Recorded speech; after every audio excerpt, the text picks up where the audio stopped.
Awesome.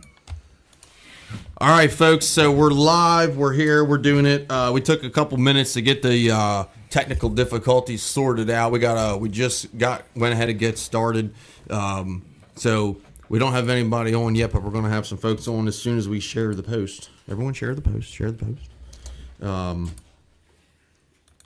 Here we go. I don't even know where my phone is right now. I think it fell on the ground. Yes, it did. All right, so before folks get on, going from your left to your right, obviously, so I'm Tony. I'm the bullet guy, so I'm going to be asking you guys lots of questions. On my left, your right, we have Chad here in the Santa hat. We have Paul, and then we have, obviously, you guys know Kevin. Appreciate you guys coming in and joining us. It's going to be a lot of fun. We got a couple folks on, so we're going to go ahead and are we going to play the intro and then roll right into it? Is that what we want to do tonight? Yeah, go ahead and do it. All right, let's do it. Hey, Thomas, how are you?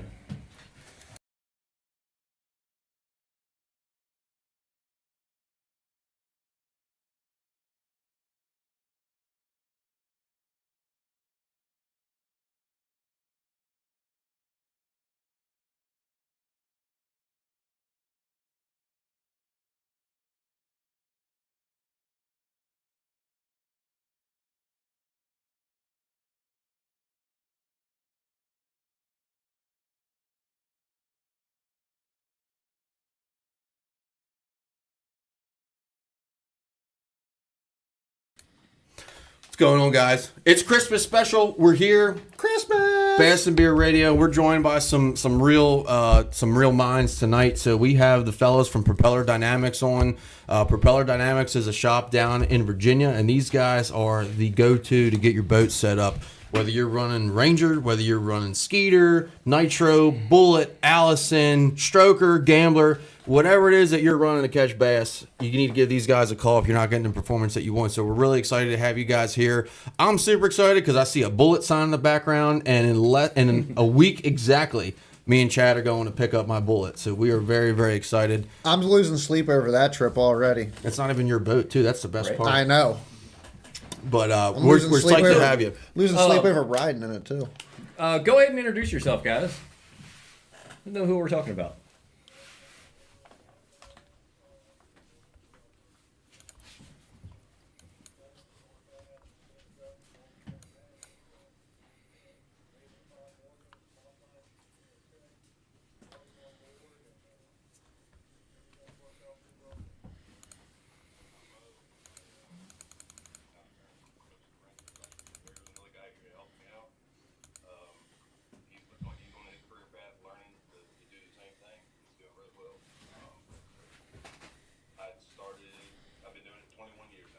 Wow. They can't hear them.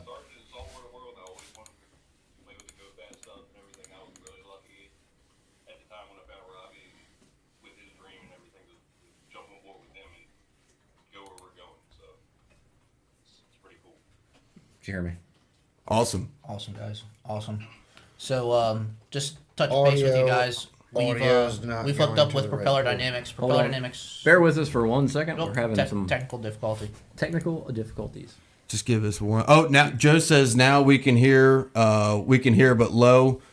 So I think if you guys can still hear us, give us a thumbs up or let us know. We just want to make sure you guys can hear us and the fellas at Propeller Dynamics. It looks like we're good now. Joe says we can hear everything. Yeah, they're low and we're high, so that we need to adjust the Okay, yeah. volume. We'll play with it as we're going, but so you guys, we have a ton of experience in the room with Propeller Dynamics. So how did you guys get started? I mean, what brought you guys to say, hey, I want to start a business setting up bass boats? Actually, went to work for Lee Sanderson right out of high school.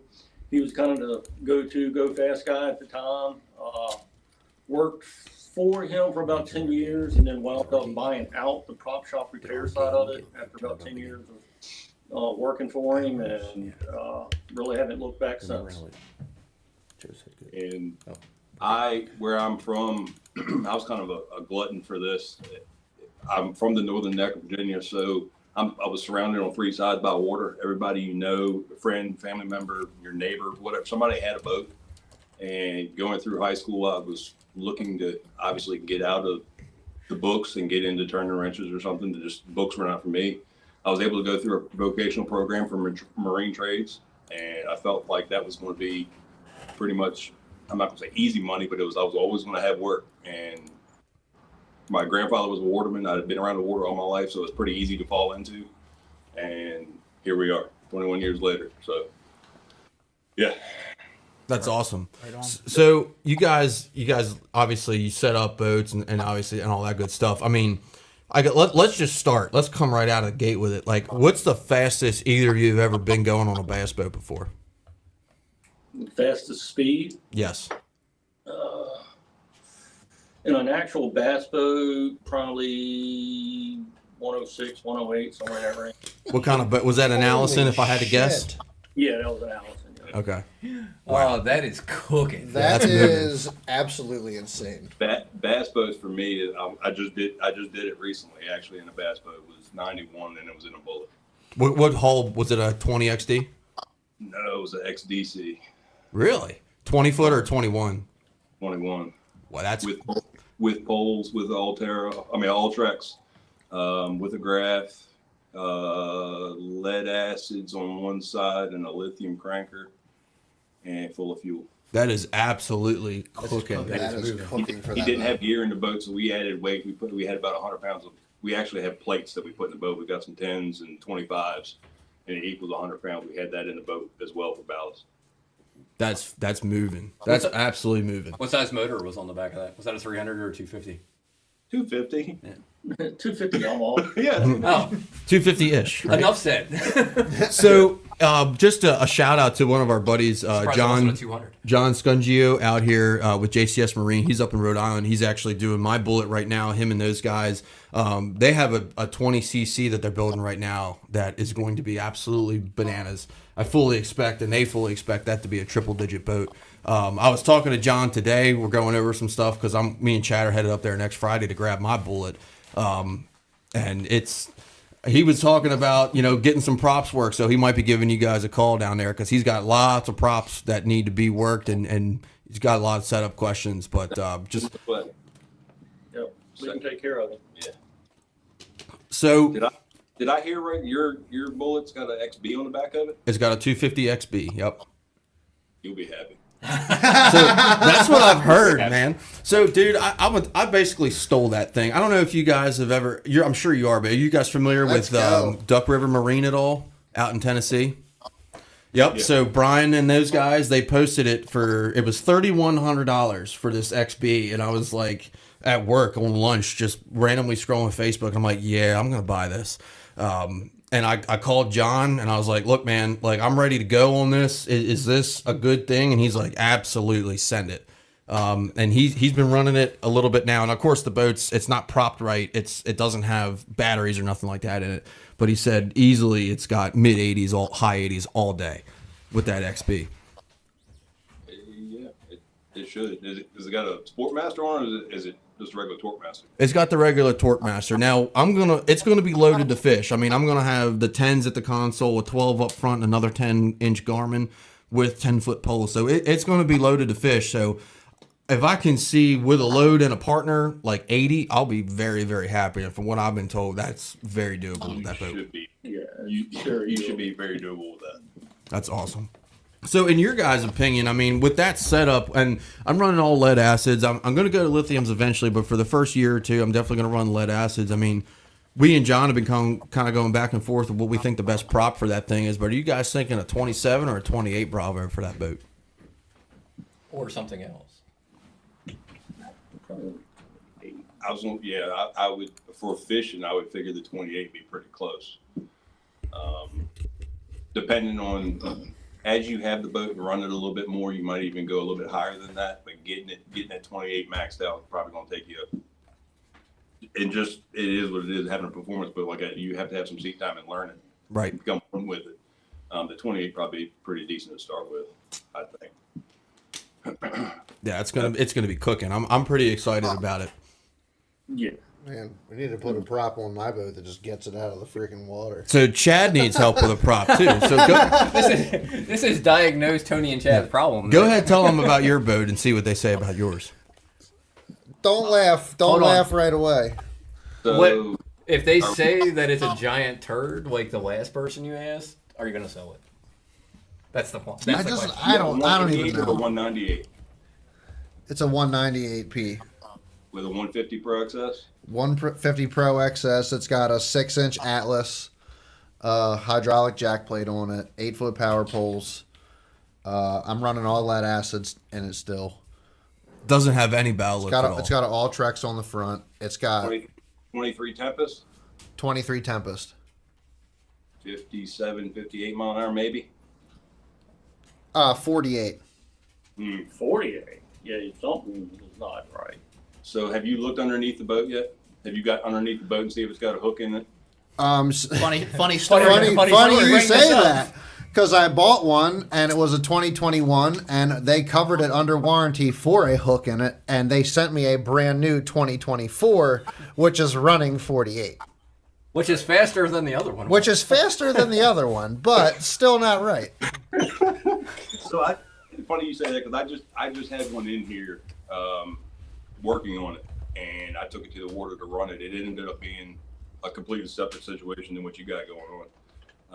But that boat ran right at like 61 mile an hour with a 23 Tempest. I want to say he had a Fortrex. I don't remember what that boat had on it. I think it was a Fortrex. Didn't have anything crazy graph wise, but it was all lead acids.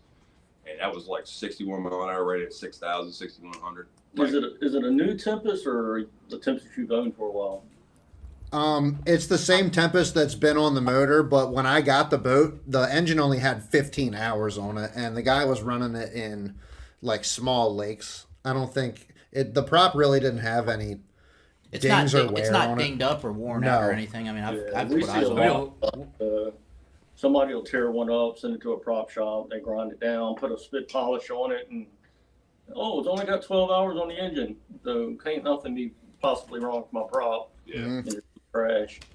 I've heard that some of those Mercury props can be, those Tempests can be, but they're not going to be that far off. right. You're a long ways from, like even as loaded as you are, I'd be 56 to 58 would be normal. Like what I would expect. I'd be tickled to death if I could get 55 out of it. And I'll tell you, like he doesn't carry a lot of gear. Yeah, You know, he he's doesn't. pretty running light pretty as far as light. his gear. So It's not like he's got 30 rods in the box and loaded up with tackle. Pretty rigged. They might have freaking transition on the place. yeah, do you have any transducers on the back of the boat hanging down closer to the drain plug, like closer to the keel, or are they spread out to the side? I want to say it's off to the side. Yeah, it's off to the side more. Okay, like perfect scenario would be 24 inches off center line, but any less than that, it will start affecting the bite of the prop. Yeah. We can check that. How low? I watched the previous podcast. That's how I know Oh, a little bit about this. But Interesting. how low? You were questioning that you were wondering if the motor's not even low enough yet. Have you measured it yet to see what the prop pad is? With He it has all the not. way down? No, I have not. When I got the boat, they had set it up. The motor on the jack plate was sitting in the third hole. It was about centered on it, and I actually took and slammed it all the way down as low as it could go, and that got me like 5 miles an hour out of the boat. It performed better. I'm betting you're still too high because this last one did not have a jack plate. It was flat on the transom, and I want to say that was in the second hole flat on the transom. And with the Atlas, you're going to be a little bit higher. The motor's a little bit higher than what flat on the transom would be if it was on the transom itself. I could fully agree with that, and I can't get it to go any lower. Yeah. So, yeah. You would have to either drop the plate or drop. Yeah, that's the only way. You'd have to drop the plate on the transom, and I don't know if it's set up to do that. Now, the Atlas does have what size Atlas did you say was it? 6? 6. Yeah, you can't move that one. What if he was to get holes re-drilled in that Atlas? Because that's something I can do. Yeah, I mean, you're not. I don't think you're going to be able to go very low though. Gotcha. I'd be curious to know what the proper pad was and get it down in that 4 1/4, 4 1/2 range. We can measure that. That's not a big deal. Yeah. And then even if you're remotely close to that, you should be all right. Like when you take off, does it blow out at all? Does it blow out in turns or anything? Or No. When I take off, it takes off real good. and it'll act like it's going to jump up on pad real nicely, and then once it gets up on the pad, it just has no bow lift. It has zero just bow has lift. zero bow lift. I mean, it almost plows. It's kind of strange. It's either too high and doesn't have it. It's breaking water in front of the driver's console. Yeah. Yeah, So, like I say, either the motor's too high or, like I say, the prop cupping is wrong. So Do you know anybody else like Kevin? Do you have like a 24? Even if it's a little big, So the only other 24s, known prop on there. the only 24s that I still have is a trophy. I have a 23 that's a Yeah. little. Right. Yeah. The trophy wasn't a bad prop, dude. Like it was. I've seen them on 150s a lot. So Yeah, I was thinking the 24 trophy should lift that boat up, and if there was a bow lift issue, the trophy should. what should carry so what that. RPM are you getting right now? That's You're only getting like. if I remember right, I think we were only getting like 5,800 out of 63 at wide open. Yeah. I mean, ideally, we'd like it at 6,150, 6,200 stretched out. You're right. Give you a little headroom, but you should still be able to turn that 24 to see if it has any more speed in it. You know what I mean? To see if that prop helps the boat at all. It's going to be a little tight, but We can throw that 24 on it. It's at Frank's house if you want to go grab it. Do that.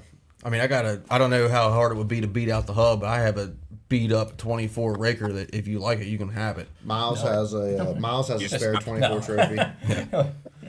I would like to try Lou's. He's got a 24 Mercury Rev 4, but I think his is a 4-blade. Yeah, yeah, trophy's a that's 4-blade too. yeah. The Rev 4 and it's huge. You're not going to. Not gonna work. Not gonna work. I do have a 20. I mean, I have a 23 Tempest. It's not in the best shape, but Has it been worked?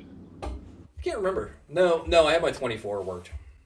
Okay. It was off my So, old like, champion. Even if you have a 23 that hasn't been worked and is beat up a little bit, that would be better than having one that's possibly been worked. No, it hasn't been worked. It just and it's not beat up bad. I just scraped the edges on a boat ramp one day a little bit, and it was off my old boat, so I can't use it on my skeeter. So Come on down and see us. I got one sitting on the shelf right here. there you go, right there. My prop That's sitting the on that option. shelf over there. Probably is. I still haven't seen it. Oh, look at that. There we Nice. go. Nice and shiny. So, what would you guys say is the biggest mistake that people make in terms of setting up their boat? Like, and not necessarily a performance boat, but I mean, like somebody who Just a bass boat. who gets a bass boat and it's not running right. What's usually the bad thing that they're doing? It's usually two things. They think running the motor super high is going to make them go fast, and then they think that putting a 30-pitch prop on them, is the way to go. So yeah. You mean I can't spin a 30 with a If it was that 150? easy, everybody would just run 30-pitch props, and you'd all run 100. But, so Yeah, they But, put rev limiters on motors for a reason. You know what I mean? That they want you to run the RPM way in the power band. And under propped is another big problem. It's probably the third in line that people not turning the RPMs they should. I can see that. Interesting. Yeah. That's good info. I'm gonna So have what- to dig into this for What do you guys think? And me and Chad were talking about this a little bit earlier, but what do you guys think about Solus props? Because my only experience with Solus is that they're sold on Amazon, and my uncle, who is an entire other conversation, buys them like once every 6 months because he chews up his aluminum prop on his classic 50 Skeeter SD80. So I personally, I don't even consider them as a legit prop, but I mean, you guys work with them more. Would you guys say that they're any good? they'd make a good spare to get you back in. There you go. It's better than an oar, I guess, right? I have a question. This is something that you see a lot, and That answers my question. Thank you. I don't think a lot of people, a lot of the average, especially bass fishermen, know what this means. Like you go on Bass Boat Central and somebody, posts a prop for sale, and it's balanced and blueprinted. What does that mean? It depends on who's doing it as to what it means. Air standard rebuild would be everybody else's balance and blueprinted. So basically, all the blades should be the same. The same rake angle, same cup angles, and balanced. That's what everybody calls a balance and blueprint. That's what we call a standard rebuild. Okay. air balancing blueprint is we're going to talk to you. We're going to figure out what setup you have, what RPMs you're running, what speeds, blah, blah, blah, poles, yada, yada, yada. And then we're going to actually adjust that prop to match your setup. So I made balancing blueprint Kevin's prop and set his boat on fire. And then he's like, hey, man, hey, take it. Hey, Mike, my buddy, put this on your boat, different brand, different, engine setup, blah, blah, blah. And he gets it and he's like, dude, what are you talking about? This prop sucks. Yeah, because that prop was built for Kevin's boat. Right. No, that makes sense. And that was more for the viewers. I know what that is, but because One other I thing talk to too Kevin that too much. I like that hat. I think It's Propeller Dynamics hat. one other thing I don't think people realize and don't even think about, and if we battle this all the time, is people will bring boats into setup, and we get them in the shop, we do our measurements, we're doing whatever, and just out of curiosity, we're trying to see, does the guy have Bass Pro or does he fish with one bag of worms and one rod? Like, how does he fish? And then 95% of the time the boats come in, they have nothing in them. And I'm like, okay, so this guy fishes a tournament with no tackle at all. He fishes with no rods. He fishes, you know what I'm saying? So the setup realistically is better to do in worst case scenarios. So that way, if weight does come off the bow, we do have better bow lift. We have all the advantages at that point. Set it up in the worst case scenario or how you actually use the boat. They bring them to us all the time, and there's not enough weight in them. Or, oh yeah, I took 200 pounds of tackle out of it. I didn't want it to get wet. Well, I can't do anything about that. Or hey, I want you to set my boat up. Oh, by the way, it ain't got no gas in it. Yeah. Can you go ahead and fill that up for me? Right. Yeah. So with these go fast He got boats, no how gas in important is it to because I know my bullet's going to run different with a full tank versus a quarter tank. I mean, how do you adjust that difference when you're out there running? Basically, like I say, we're going to talk to you, figure out how you load your boat, what you carry, and then we're going to make recommendations on where to put the weight in the boat, how to load your boat. If you fish and draw tournaments and you get a big partner, you may have to shift some weight, something like that. Especially on the high performance boats like bullets and Alice and stuff that really, are weight sensitive hulls. If you're running a skeeter or something where it's like, hey, you got a slow boat and, don't worry about where you put the weight. Hey, I take offense to that. So do I. Now we'll just send it to you guys to flash it and she'll fly. Yeah, so I know I have a lot ahead of me in terms of learning how to set up a boat because I'm coming out of a 19-foot Ranger, a 518 VX, and it's like you just put the prop on it. Is it hitting the rev limiter good? I'm doing like maybe 60 down the lake, and I'm good with that. Because it's heavy. Never chine walks. No, it does not. It's now it takes you forever to get where you're going. But to go from that, which is just turn the key and go, to a bullet where you got to play with the setup and get it right, it's going to be a huge learning curve for me. One thing, the hardest thing, and the best thing I can tell you to do is it's hard to do when you're bass fishing, but you need to go drive the boat. Just get comfortable with the boat first. Don't even worry about fishing that day. You need to go spend some time behind the seat, go cruise some creeks and stuff, learn everything about the boat before you start driving it and depending on it in tournaments and stuff like that, because they can, just as fast as they run, things can happen just as quick. Right. The unforeseens are, big deal. So getting comfortable with it and getting behind the wheel and knowing what to do or having a better understanding of what to do in a bad situation is really going to help you. Yeah, that's one thing I'm very curious to learn about because there's kind of a mixed consensus out there when it comes with the bigger bullets, the 2110s on the rough water ride. The Ranger, for what it was, 19-foot boat, it did okay in the rough water. You got wet, you got beat up a little bit, but it always got you back, and it was, for the most part, pretty comfortable. Except for that ride back from that was fun. Muddy Creek that one day. Yeah, right. 3.5 footers going wide open, Joey trimmed all the way out. Right. Because we had 2 minutes to get the weigh in with fish. So what's your guys' opinion on the lighter boats like the bullets, like when the big ones? What's their rough water ride? What can I expect with that? They ride great. Trim angle is going to be your friend in rough water with that long boat. You can gap the waves a lot better. Just you got to use some common sense. Sometimes running a little faster, getting up on top will smooth things out, and sometimes you got to slow down and gap them. It's just something you're going to play with and learn your boat and water conditions. But no, they ride great. Sold one the other day, and that was one of the guys' big concerns was rough water ride, and believe it or not, staying on plane at lower RPMs coming in and out of creeks, and it did a phenomenal job, and his boat should be here probably about mid-January. So. Did he buy an XST or a XRS? Yeah. Yeah, those things, man, those things look super, super nice. So what's the difference between the XST and the XRS? Because it's the same, the floor plans or the top cap's the same, right? It's a different hull design? No, it's pretty much the same hull design. The top cap's a lot different. So, Oh, okay. yeah, a lot different actually. So are you familiar with how like Falcons and all that, how their rods open up the gull Yes. itself? Okay, so that's Yep. that's a feature. You can get it either way on the XST. The front deck up around the trolling motor is a lot wider. I mean, probably what did he say, 8 inches? They extended where the V in the front closed up behind the trolling motor foot tray. They actually pushed that out a little bit, and it's also wider. Okay.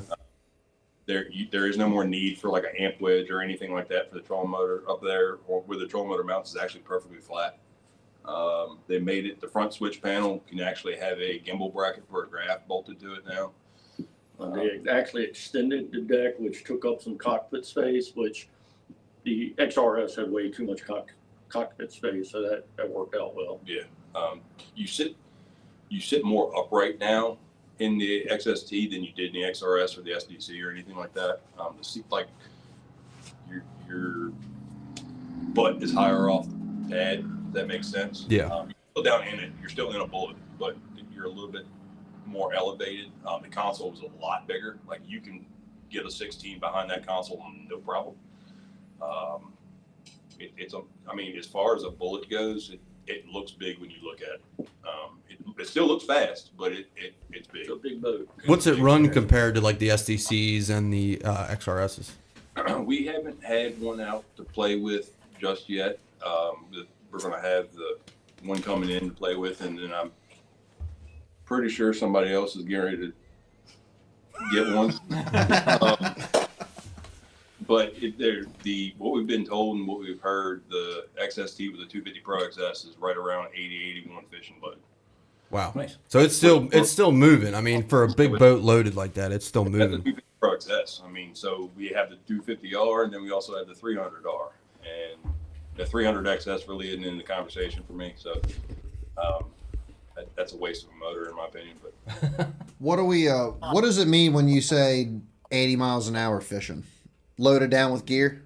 gear, fuel, live wells. That is that's like you're blasting off tournament morning without your partner waiting to boat. Yep. Now, what? Full of fuel, all your ice in the cooler, all your tackle, ready to go fishing. A solo, like you're fishing a solo tournament, and you're gonna be out there 8 hours. That's tournament load. Tournament load. What speed differences do you notice in most boats between a tournament load and being empty? Is it significant? It can be. Yeah. We've seen up to like a 10-mile-an-hour difference on Wow. falls. Yeah. I think And it's a that's what hull-based thing. Yeah. Yeah. And Personally. that's why we try to tell people, bring us your boat like you're going to fish it. Yeah. Like setups do change. Like Yeah, an Icon. An Icon. If you want to go slow, that is the boat for you. Right. I'm But not you an get heated Icon seats fan. and a wireless phone charger, though. Yeah, everybody is going to see how pretty it is because they're going to have a long time to look at it. I can promise. And you get a little tube in your live well to automatically pump your G juice in there. Yeah. But it's got a wireless Totally. phone charger. I mean, what more could you want? It's totally worth So does $150,000. Micro. Yeah, it's- so does a nitro. I get so. Here's a question. So we could talk about the go fast boats a lot, and we all know that like if it says Bullet, Allison, Stroker, Gambler, they're all fast. What would be the fastest haul from Ranger, Skeeter, or Phoenix? Phoenix. Right now, yeah. Would that be the 920 or would that be the 7.1. really the 721's faster than the 20? I need to answer that. What about ballistic boats? We've seen a handful of them. just not enough of them out there to act on an honest opinion on them. Yeah, it's one running around here locally that Two now.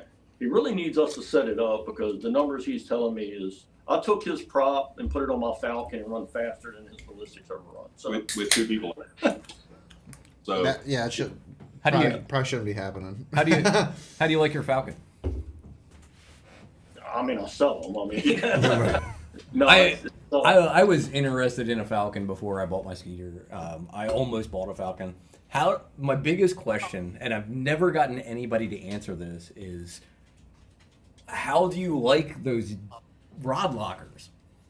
Like, is it a good thing? Is it a bad thing? Like, nobody would give me an honest answer when I was asking about them.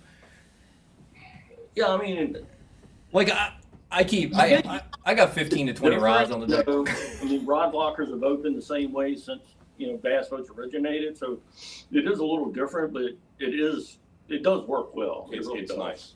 How do they work? They open long They open ways. like this instead of like this. I will say that when I was there getting my flash done back in November, I was blown away at the size of the front deck Oh, they're on giant. that thing. I was They're literally blown away. Yeah, I was curious because like I'm one of those people that's by the end of the day I got 20 rods on my front deck. Yeah. So Well, that's the thing. Do you take all your rods out when you get home, or does everything stay in your boat? everything stays in. All right, because like if you're at a hotel or whatever, and you want to do tackle, or you're in your garage and you want to pull everything out of the boat, that's the nice thing about the outside compartments. You can open those compartments. You do not have to get in the boat to get to them. You can open them up. All the rods stay up on top of them. You can access everything from in the cockpit. It's pretty nice. I was just curious about that. Like I said, I asked a few people who owned them and never could get a straight answer on them.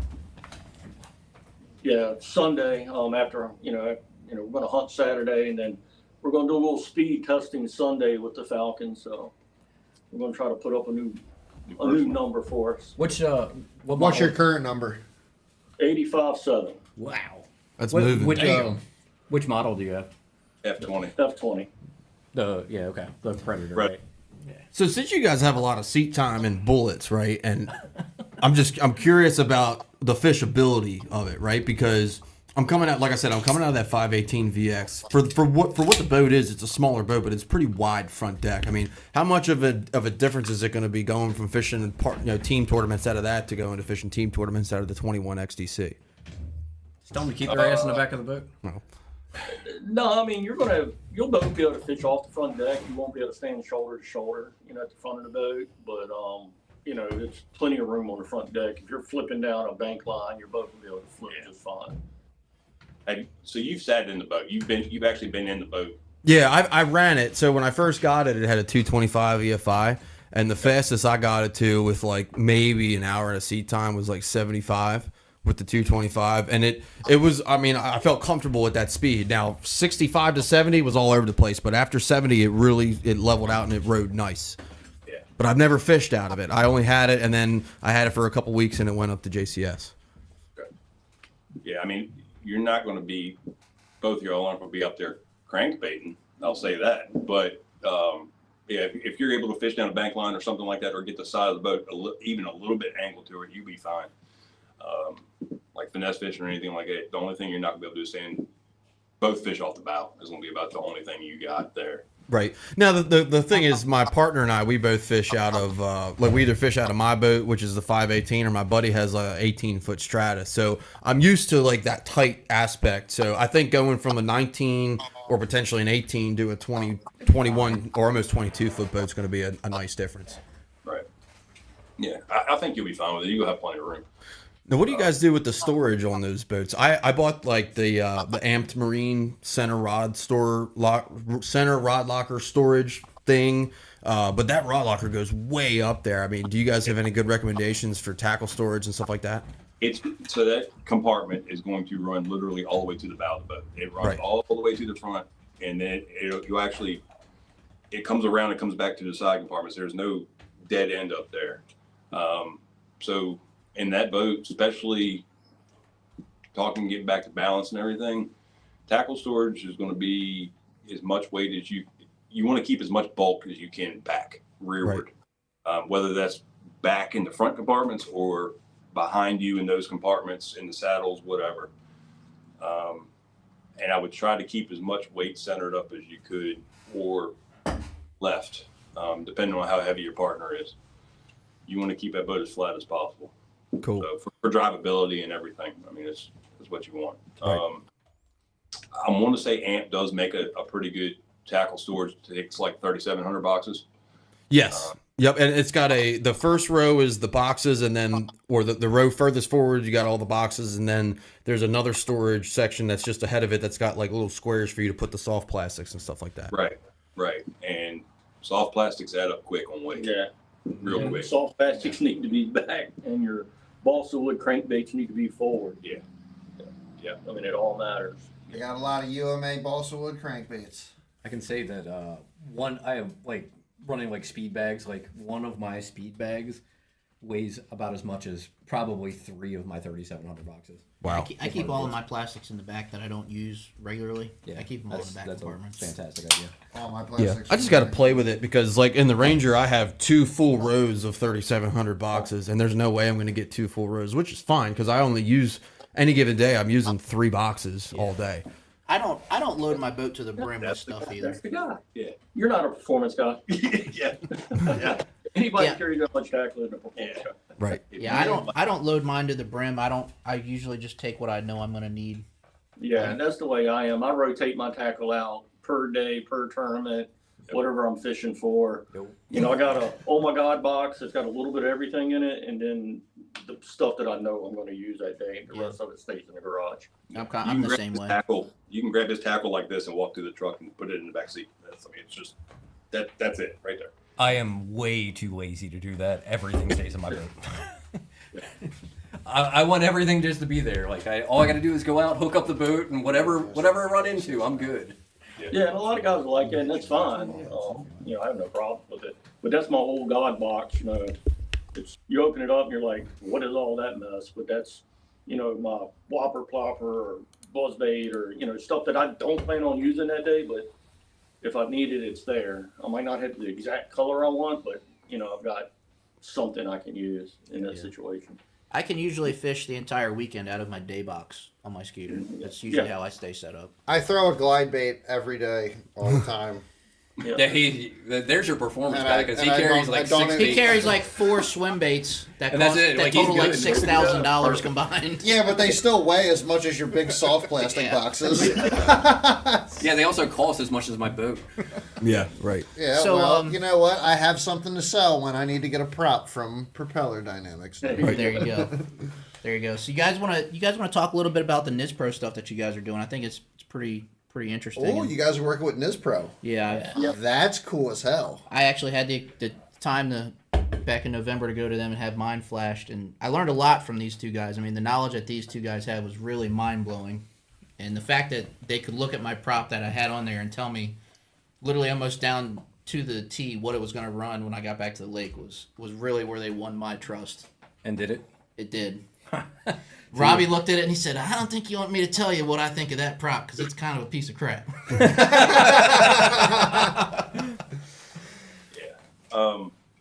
So everybody knows, or I would assume it's common knowledge now, that manufacturers of engines have regulations and everything they have to meet when passing EPA compliance and to be able to sell something. They all have to meet an emissions standard. And for whatever reason, Yamaha has seemed to meet that standard, but also at the lack of performance and fuel economy. I don't know how they managed to make it not as clean and burn. I don't know. They made it clean. So not only does the NISPRO tune really help with the whole shot performance and mid range, it's all around performance tune. The fuel economy comes along with that. NISPRO really cleaned that tune up. The response and everything, it's pretty unreal. I'm sure, Kevin, you can attest to that. It brings them to life. It feels like what it should. And the other thing that I've really noticed on the tech side, servicing these things, because we got quite a few of them out there now that have got some hours on them. Gear loop, generally, I'm going to say, unless they beat it up pretty bad, the gear loop is a lot better. It's a lot cleaner. Does not look like it's being stressed nowhere near as bad. The engine oil is a lot cleaner most of the time. I don't have moisture issues really with, or engine oil fluctuation problems with the Nispro tunes. And I think a lot of that has to do with fuel dilution in the oil. The motors are they're working hard, but they're not struggling across the board. They're just doing what they want to do, and everything happens. I honestly think the motors that are tuned, especially the V engines, they're going to. I feel like the longevity is going to be there for them. I really do believe that. It's weird to say, oh, I'm getting more horsepower and everything, and the motor's going to be better off. But they just act a lot better when they're tuned. Now, do you think we're ever going to see something like that with Mercury? Like, is Mercury going to come out with a flashing system or something like that? Mercury sucks. I heard they got that stuff locked down.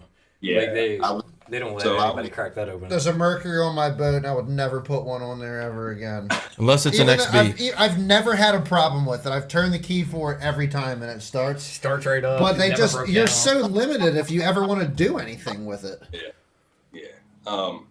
I was just at class this past week. I just got back 2 nights ago.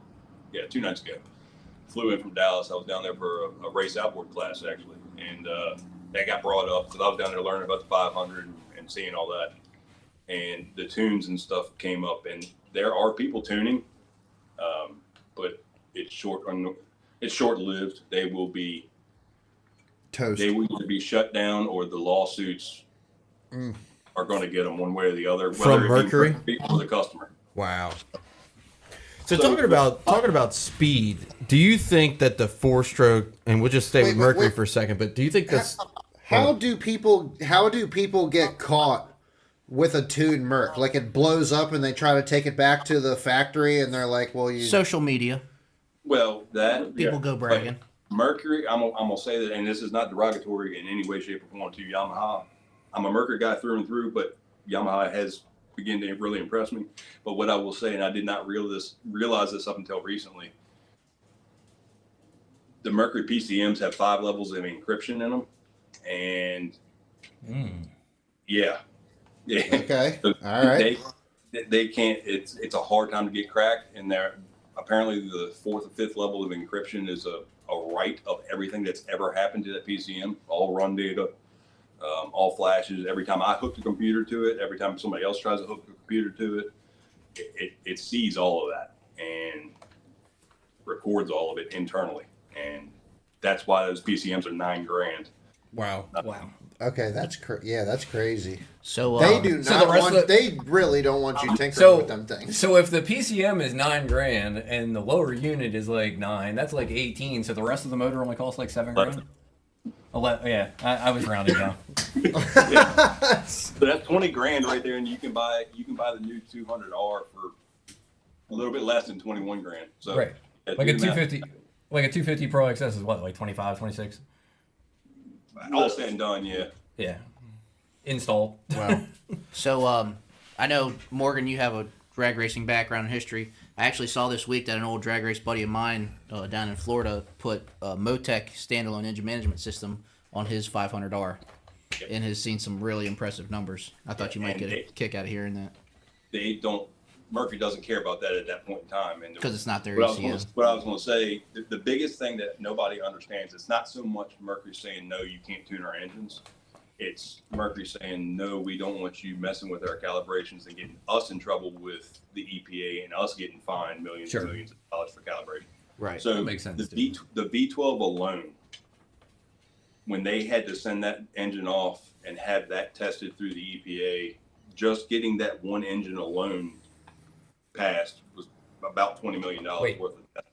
Did That you it say cost Mercury to bring that motor to market. Did you say V12? That's like the 600. Yeah. Here's an ignorant question here, but more often than not, doesn't a good tune make a motor run more efficiently? Yeah, and that's what the Nisbro is doing. I mean, it So why is that failing EPA standards? Is the question. It seems silly to me. if Billy Bob out there in his garage starts tuning on Mercs. And for whatever reason, going back to talking to Kevin, old drag racing, throw more fuel at it, throw more time at it. It's got to make more power. Right. Okay. So they start throwing more fuel at it. That's diesel. That's diesel truck brain power. Right. Well, yeah. Until it runs away. But then that something happens with that engine, or it's involved in an accident, something happens, somebody has an unfortunate event and passes away, what have you, the EPA starts getting involved in that. If there's any trace or data that runs back to Mercury, Mercury is liable for that. They brought that calibration and everything to market, and Mercury was tested. So my question, and Understand. this is more of a legality question that you may not know the answer to, is like Mercury can't stop you from like working on your own engine. Nope. And in there, like Mercury's not going to like, how is Mercury going to get in trouble because Billy Bob was tuning that engine? It's if Billy Bob is smart enough. The unknown is the problem. So if Billy Bob's smart enough to not leave any fingerprints behind, and all the changes are done under Mercury's fingerprints, Right. Gotcha. Okay. Yeah. Yeah. Gotcha. So Billy Bob makes it look like it was just like a stock Mercury engine, Yep. and then Mercury gets that makes sense. So talking about going fast, I mean, I guess we'll stay on Mercury here, but what do you think is faster? The older, like the Golden Era, the 2-strokes, the Pro Maxes and 300X, or the newer 4-strokes? That's a great question, actually. That's actually really a great question. faster and quicker are two different things. We're in agreement with that. Yes. 300R is definitely faster than a 300X. Now, as far as acceleration and mid range and all that, I think 2-stroke still got it. But big end numbers, that R is hard to beat. Really? So Yeah. we just got a really what I think is a pretty good question from one of our viewers. Do you consider the engines that Yamaha and Mercury are putting out now the best, or was there a time period where they just had the best motors for reliability, speed, perform, all around? Are the 4-strokes that they're making now better, or like the was Golden there Era 2-strokes, were they better? Yeah. Were That's a good those question. were those like late 90s, early 2000s Yeah, motors that we hear the a lot Mercury about? 2.5 was bulletproof. It was the Mercury 2.5 was probably the most reliable engine overall. That one sounds like an F1 that car. one engine, the new 4-strokes are, in my opinion, a lot more durable. Which is crazy with more moving parts and higher RPMs, but yeah. Fuel has a lot to do with that as well. The 2.5 does not like, especially today with everybody being on the go and buying fuel here, buying fuel there, fuel sitting, moving around, whatever. Ethanol is a lot harder on the 2-strokes than it is on the 4-strokes. Okay. So comparing apples to apples in their day and in their day, the 2.5 is hard to beat in its day. The 4-stroke is hard to beat now in its day. So they've definitely made improvements, and we are getting the best of the best now, Yeah. despite the EPA regulations. and all So you that. guys don't like the Evinrude Fick then? Is that what I'm hearing?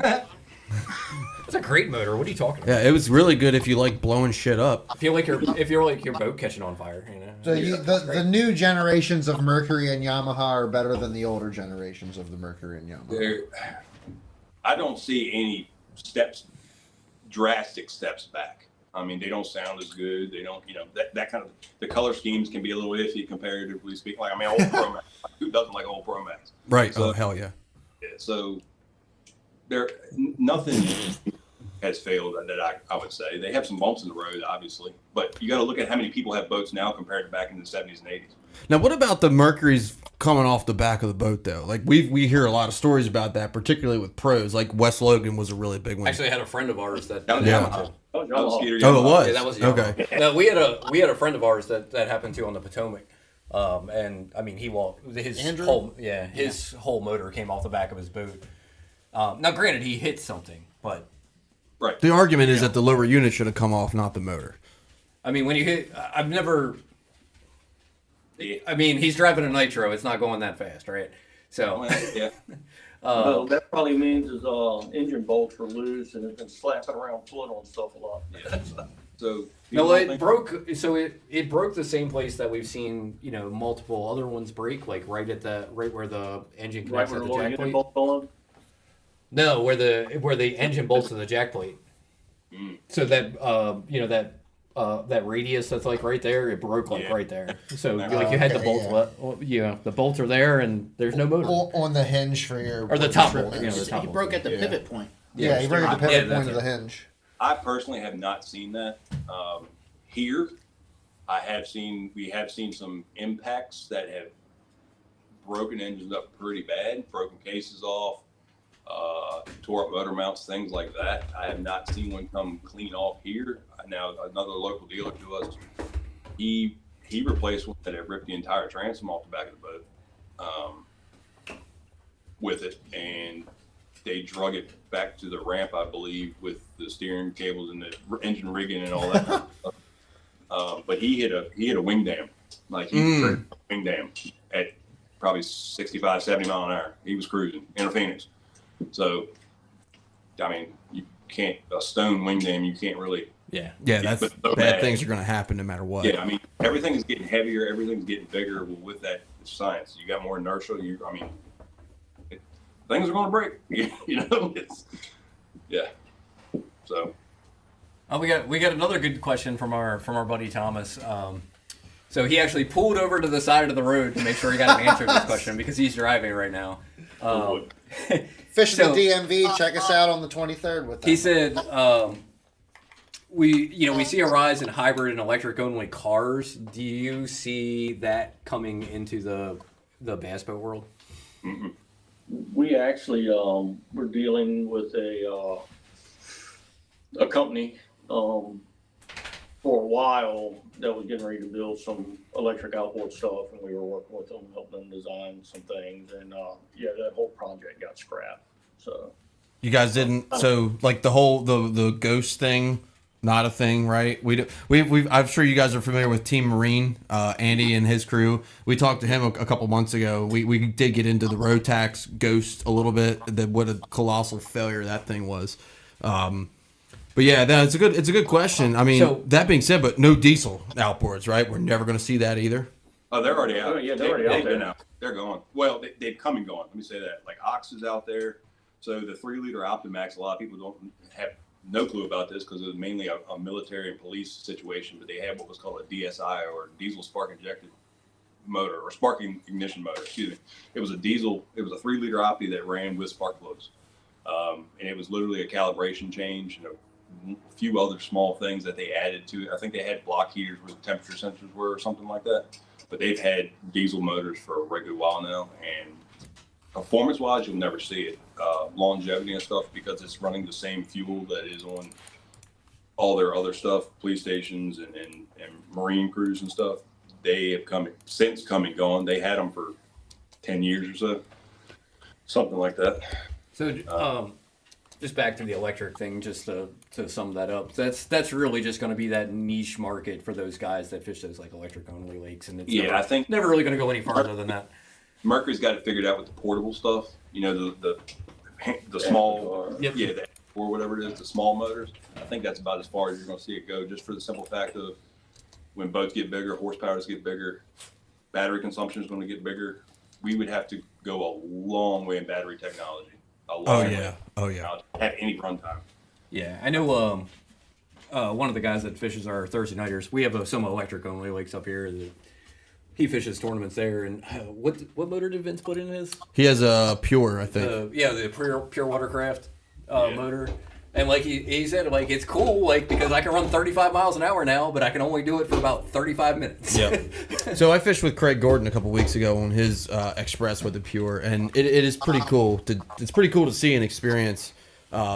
It's super neat, and the battery. The one thing I will say about Pure, and Pure's having some financial things going on right now, but like the cool thing about Pure is the battery setup is super convenient. Like you put them in the back of the boat, and when you switch from one battery, you unplug it and you plug into the next one. It takes 10 seconds. Those batteries I like because it's one unit. You stick it in, you're good to go. Whereas with the older, like the Torpedoes and the Rays, you got to have like 10 6-volt batteries. They're cool, but they're like $15,000 a piece. Well, you can't buy them right now either, so that kind of sucks. I know Vince told me with his battery setup was as much as the motor, which is that's insane. I mean, he has like a $30,000 outboard motor, electric outboard motor setup. For me to go to that level of financial investment for electric, you better be fishing the best lake in America, like every day, to spend that much money on electric stuff. Where Just to fish Loch Raven and Pretty Boy. yeah, to me personally, it's not worth it. But I know there's some good electric lakes down there, like Swift Creek Reservoir. Fished that was fun. Some big fish in there too. Really quick, we had Mike join. He said, I hope he didn't miss the outboard setup for the Ranger aluminum boat. The setup is posted for sale on Facebook. That's right. the setup. Essentially, that is the setup, yeah. Just sell it. Basically, just sell it, slam that motor down as low as you possibly can. It's probably, our motors are probably all 4 1/4 to 4.5 below pad, you said? Yeah, that's where I would think and start from there. Just see if you can even get there. You might be there. If you're there already, something else is going on. And make sure your transducers are 24 inches off center. Yeah, get them. I mean, even for testing, just take them off and lay them up in those splash wells.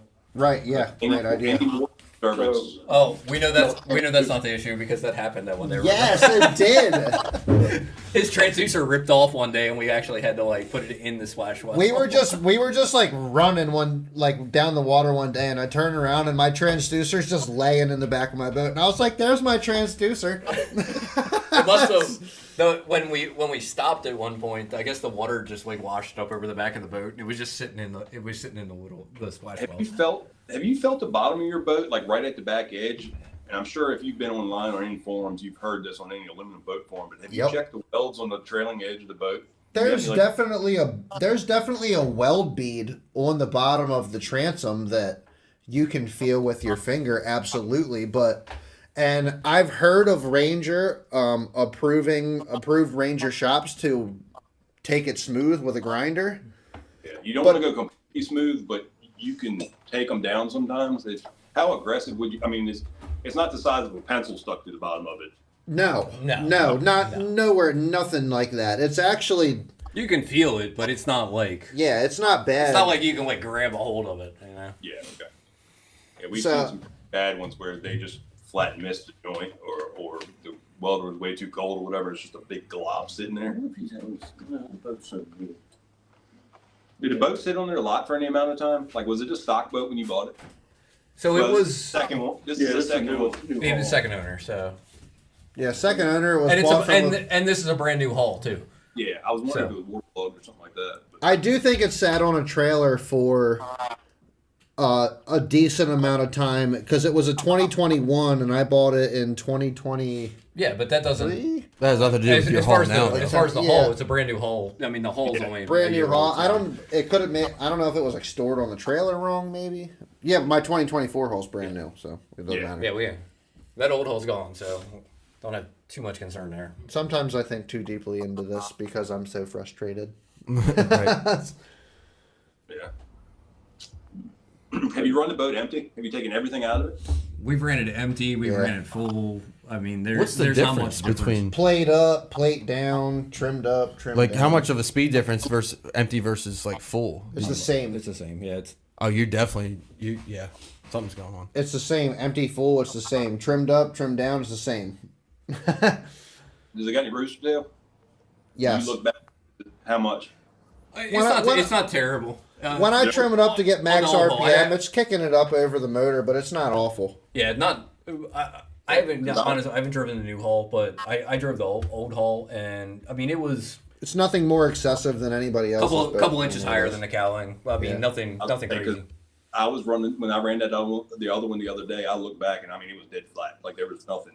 You had a little V come together in the middle, but I bet you if there was any tail, it was 6 inches. Gotcha. Nothing. So, and generally a tail like that, like he was just saying, that's a height thing.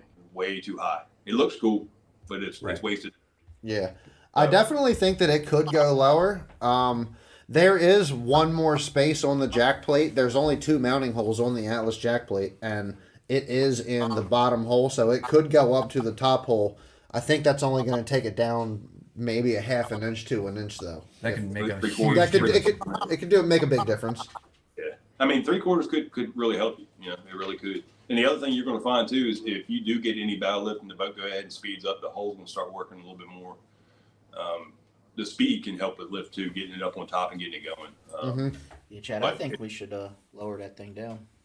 Yeah. It'll just gotta See where- get the tractor, take the motor off Just and put like everything. I think we just put like a fucking 200 Yamaha on it. I say we just put a Yamaha on it and fix the old problems. Right? Let's find a 250 XB and slap it on there. Can we make a one? We can put some 150 stickers on there. It'd be alright. Yeah. I just put a Yamaha on it and call it a day. I'm just gonna take them off and put Yamaha Ranger does sucks have on it. 150. They have What was that? 150 show, and then Nispro has a tune for that. Just so you know. There you go. Yeah, just There you just go. throwing it up. There it is. Sold. Perfect. What's his, For the sold. 150 show, bro. So what There do- you go. What is the Nispro tune on the 150? 231. That's cooking. If I had known that, I'd have repowered my Champion. That's Holy cooking. shit. That's cooking. I could not So, imagine. Somebody tag Greg Could you Hall. imagine my boat flat? Well, my boat sucks ass, but could you imagine somebody's Ranger that's freaking running correctly with a 250 on the back what I'm of saying. it? My Champion 187 with 231 horsepower. That would, I could get down with that. There's 80-mile-an-hour Rangers around here. Oh yeah, Fiberglass Rangers. not aluminum ones. A freaking aluminum Ranger would One freaking fall apart going across the water 8 miles an hour. I think just about the only boat on the market, aluminum, that's going to handle maybe speeds like that might be Gator Tracks, and we're talking maybe. Express. The Express. X21 runs. You as think a runner. you think the Express is a solid haul? So there's a story with Express. We were a dealer for Express for a little while. Pretty boats. Yeah, Great the boats are great. The boats are fantastic. Pretty boats, yes, Yeah, absolutely. no problems with the boat. Trailer falls apart though. Yeah. I've Yeah. seen it. Seen it happen. Yeah. Like But fall apart. Like on the the road. X19 will run 82. So it, You said X19 at 82? 82 And that's flashed, right? That's with a 200. Yeah, I'm assuming that's a flash. 200 flag. We set one up right around 80, and then we just had another customer come in the other day that he had his done somewhere else, and he's bringing back for us to set up, and it's already running 82. Wow. That is insane. John, bass cats are not at the top up here for fishing and speed. I'm just throwing that out. Yeah, it's bullet. No. We got enough. Dude, your dog. Get We the have enough dog under bullet. control. We have enough bullets, gamblers. We got a couple strokers around that. There's an Allison or two. A couple Allisons. Yeah, the bass cat's not that fast. So does Stroker still make a boat? No. I I don't think there's been one made in a while. Yeah. Because the I don't company's like not out of business, but they're not in business. It's like a weird thing So with what? them. Yeah. What's the story behind? Are they just like straight like custom boats, or because you don't see like I've only know of one in this area. They were All made. around- They were I mean, specifically even- made to order, from what I understand. even traveling or as much as I have like around the country, like I've only ever seen a handful of them. They, as far as I know, they were always made at his house or in his shop, Yeah, in big Chuck's shop shop, at his house. Yeah. and they were never produced anywhere other than that. And then So just like one at a time.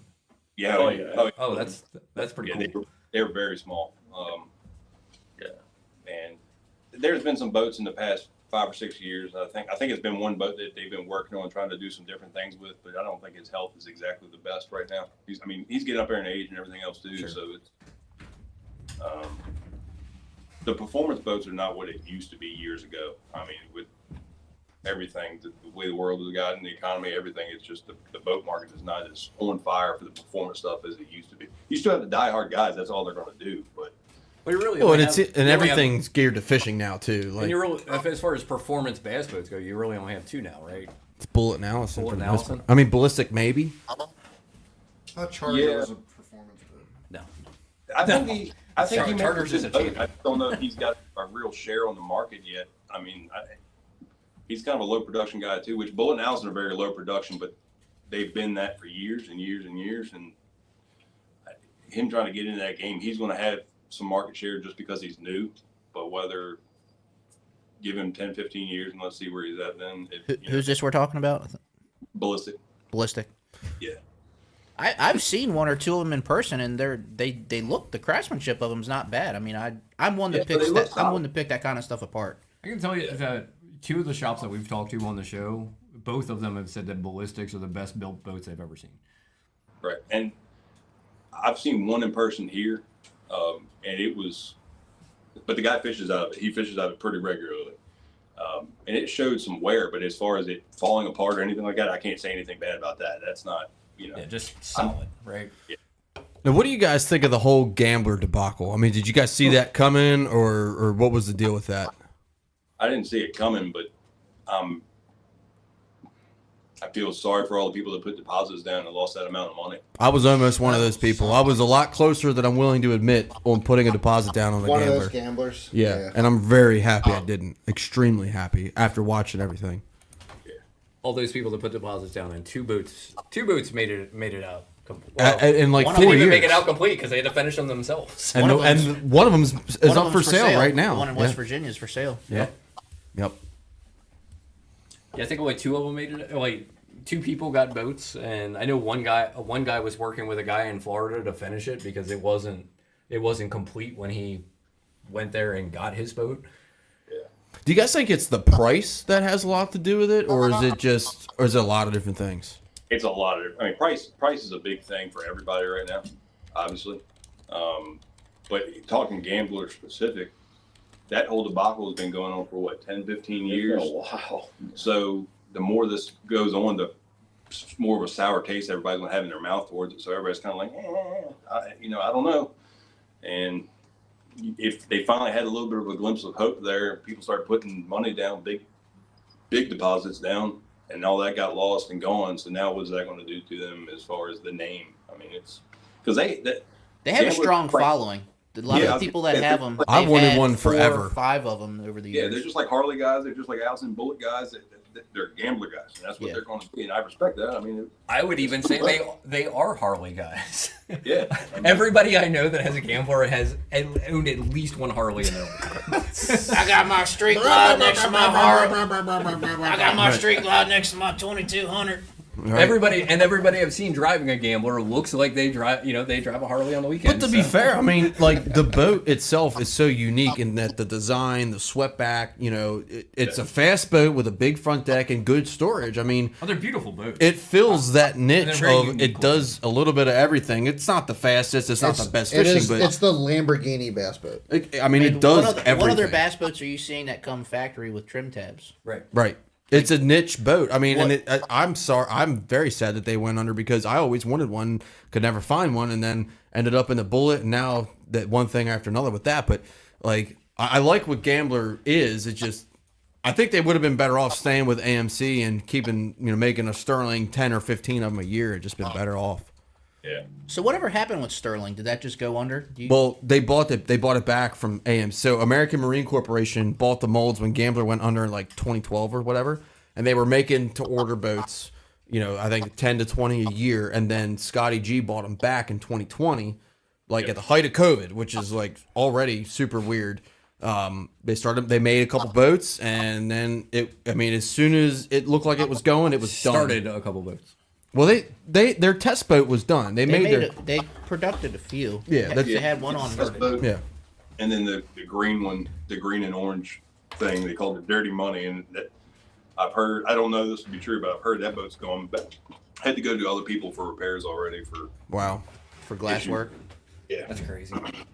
Yeah, there's a lot about that, and I know a gentleman who knows Heath Murphy personally, and I have a lot of information that I've been told not to stay in a public forum, but there was a lot of like bad shit going on behind the scenes with Gambler, and it makes sense when you look at what happened. So I heard all their employees just rolled out one day on them. yeah, that's exactly what happened. Everyone left. Yeah. Everybody left, and there was nobody left. I mean, it was gone. He seemed like he dumped his heart and soul or was trying to dump his heart and soul into Gambler. He seemed like he really cared about that, and then everything happened, and he had. And it was weird because I was looking at one. A friend of mine had restored a 209, and it was rated for, because the 209s are rated for 225. We had a 250 on it. So I called Gambler to try to get an updated data plate because that's a whole nightmare if you're overpowered getting insurance and, oh, well, what's the data plate say? And when I called them, Scotty G answered the phone, which I was blown away. I thought that was pretty cool. Yeah. And sure enough, 6 months later, they were done. So I was like, how did we go from Scotty G answering the phone and having an hour-long conversation with me Maybe to... that was the reason he was answering the phone. Well, yeah, it could have been. Honestly, it could have been. I'm not throwing shade. I just I just like to talk shit. could very well be correct. I mean, it's a shame because the boat, for what it is, the boats, I feel like Gambler's similar to Champion in that they made a really good boat for its day. It was just the company was mismanaged and it went under for management reasons, not because the product sucked, because the management of the product sucked. Johnny Morris killed Champion. Champion was having problems. Johnny Morris killed a lot of things. White River Marine bought Champion and destroyed them. Well, Like, yes, just but cut the line. they were But they were having having historical low numbers when they were bought. I mean, it's not like Legend. I mean, Well, it Legend was, was on yeah. top when So But Gambler- Legend was having a lot of or, financial sorry. hardship also when they Champion went they was were the light was at the end of the tunnel. Like Champion was probably not going to make it out. Champion was definitely mismanaged before and long before Johnny Morris got a hold of them. They were mismanaged to the point where they got sold to Genmar, and when Genmar bought them, then they made them for a bit, and then they made them under Stratus for a bit, and then Johnny Morris said, "I'm going to buy Genmar," and Champion doesn't exist anymore, and that makes me incredibly sad because I loved my Champion. Well, where are we at? There is questions that I do have that some of the basic things that I think we did not really touch on as far as props. I kind of want to know from my own personal knowledge in a more greater depth what does adding pitch do? What does taking pitch away do? What does adding a fourth blade do? What are some of the basics of props? How do they work? And what, for people that are watching the show right now that might want to prop their boat, how can they look at their boat and decipher and see maybe what prop would be the better pick for their boat? What is the best way to go about doing that? Experience. No. The toughest So part. Pitch is theoretically, if it's a 23 in one revolution, it should move 23 inches forward. If it was in a soft solid, so to speak. You guys are on the internet. You always hear people talking about prop slippage and my slip numbers are high or this, that, or the other. I personally think prop slippage is overrated. And I think Morgan has kind of learned that working with me that, sometimes you need prop slippage to get where you need to be with a prop. Not saying that you want 50% prop slips, but I mean, if you think about it, if you have a 30 pitch prop that has 50% slip and you have a 15 pitch prop that has 0% slip, in one revolution, they went the same distance, even though, one's a 15, one's a 30. So a lot of that plays into boat design, prop design, stuff like that. The extra blade, the fourth blade, fifth blade,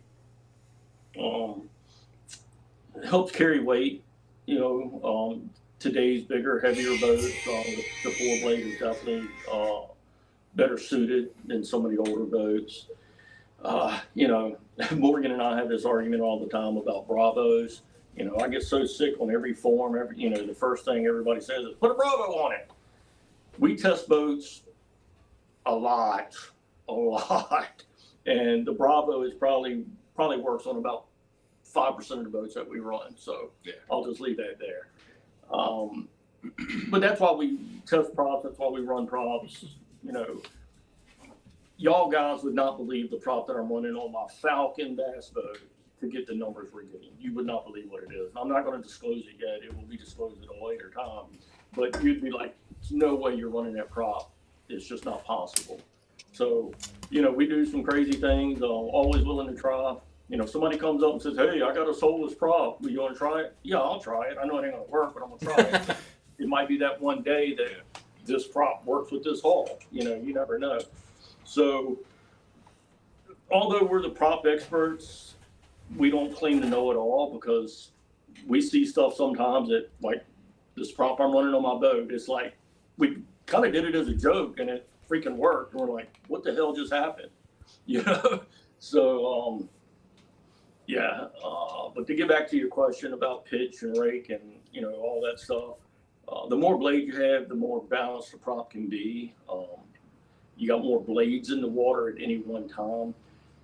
What a lot of people don't know, that the prop is only pulling on the downstroke.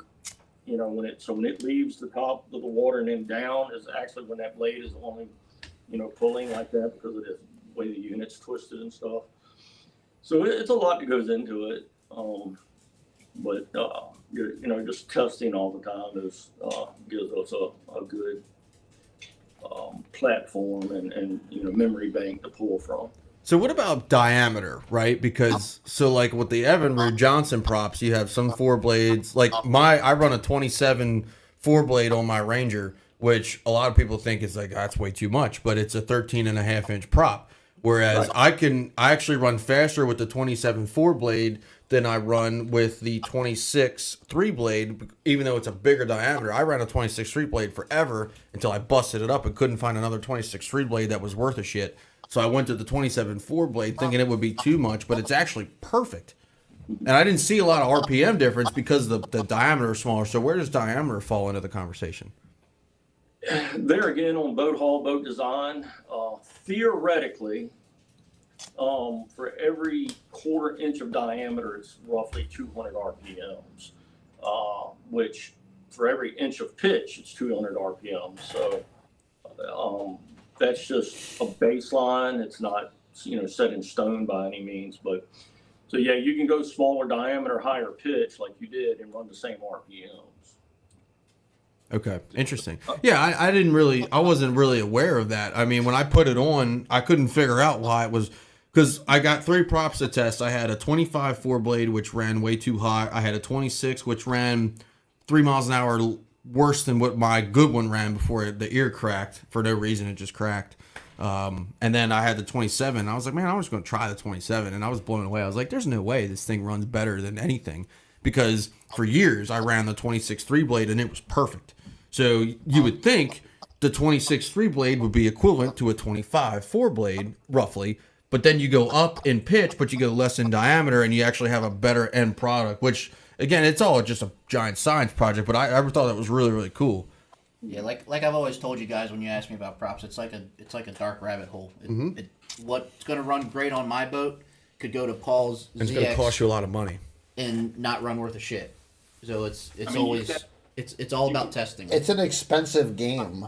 Right. Well, you can have the same boat, same model, same year. Like, you can have 2 of the exact same boats off the factory line, bring them to the shop. They're going to get rigged different. Every boat is rigged some kind of way different. There's some, you know, and even the way the hull cured in the mold, whatever, you could have differences in all of that stuff.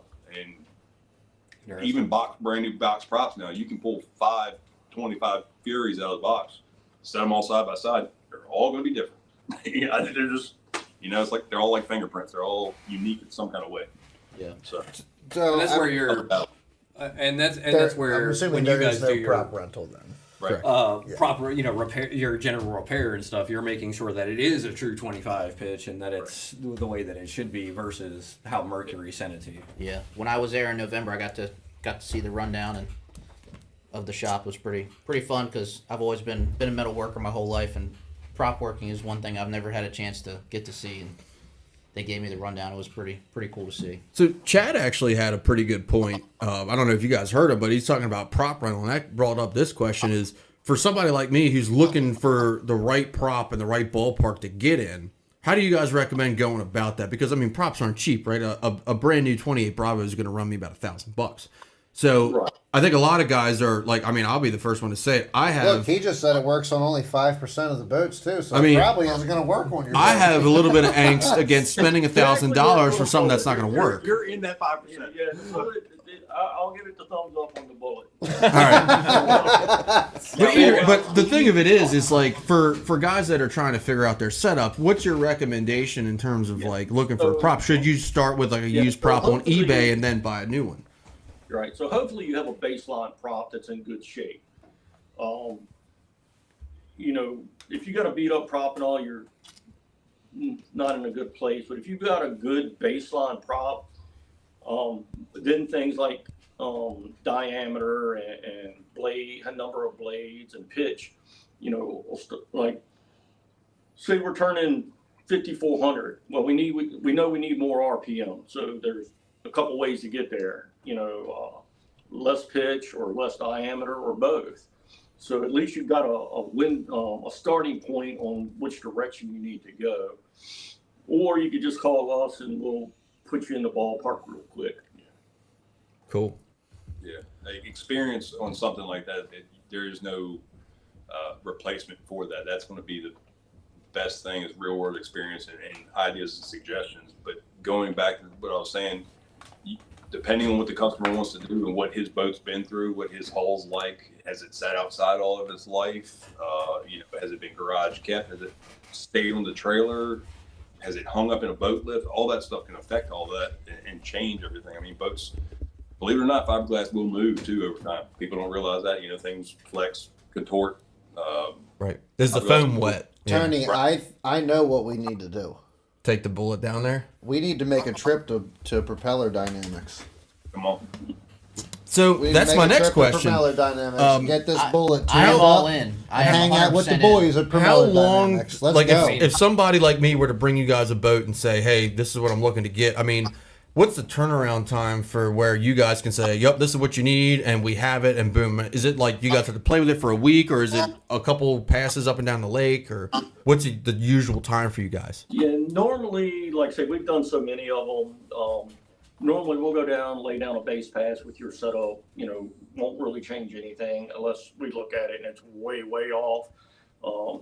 And then we'll adjust from there. We'll already have a great idea of what prop we need. We'll already have a great idea of what motor height, where we'll need to be in that, the part of the equation. So we can usually get one set up, pretty quickly, within a couple hours. Do you guys have a usual, and forgive me if you can't answer this, but what's your usual rate for just like, hey, we took your boat out, we got your setup, this is what you need to do, this is like, what's the usually cost a customer to get something like that done? Because I mean, we're eliminating countless hours for a novice like us to figure that out. Yeah, I'm pretty sick and tired of my boat. You can have it. We got a bullet right here for you, ready. Come on. Brand new XST, you can have it. I'll trade you boat for boat. I don't know. You can buy the trailer if you trade it up. We'll take your boat in on trade for the powerful move you're going to put on the bullet.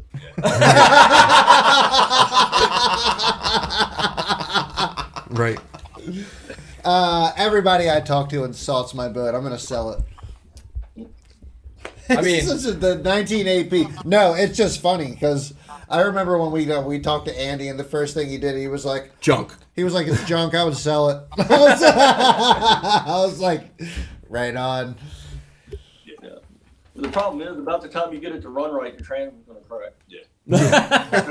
Exactly. That is legitimate. That is really the whole point. Like, by the time you get it running 55, 60 miles an hour, you're going to hit a wave and you're going to freaking crack it somewhere. so I have a personal question about my own boat.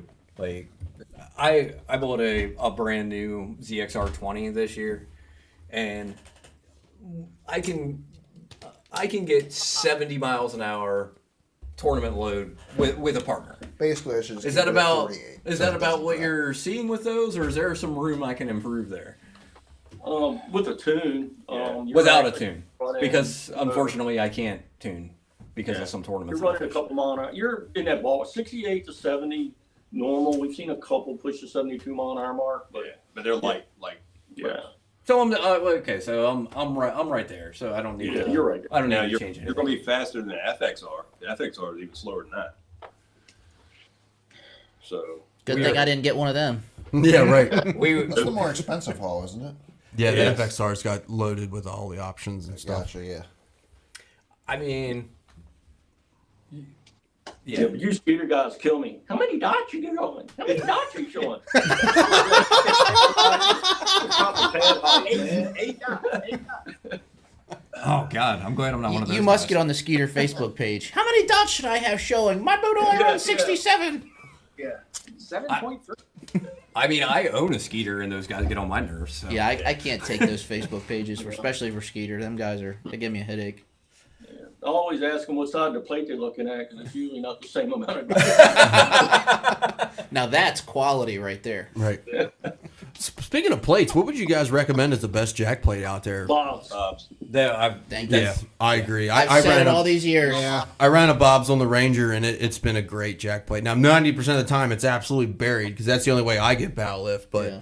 it definitely is nice. If you look at the engineering standpoint of a Bob's compared to an Atlas, it's Oh, God, it's your hands Bob. down. The Bob's is way And they're better. more affordable. Your Bob's looks These are somewhat. kind of Bob's, I'd say. Bob's is more affordable than Atlas? Yes, hands down. I believe it is because when I bought one for my No shit. TZX 200, I priced both of them out, and the Bob's was more affordable. It's like a $300 difference for a comparable size and hydraulic. I wish one, my so- Skeeter would come with a Bob's. I mean, I just should looking go with at I should go with like a Bob's 8-inch. like just looking No. at your Bob's and my Skeeter, like 4-inch. the I don't quality know. difference between I'll them. let them is- decide. Yeah, I have an the Atlas. Bob's just I have an looks like it's Atlas built on my so much better. FX, and I cannot wait till it fails because I'm going to put a Bob's right back on it. It was because I had a Bob's on my ZX 200 before this, and that thing never Yeah, skipped a that- beat.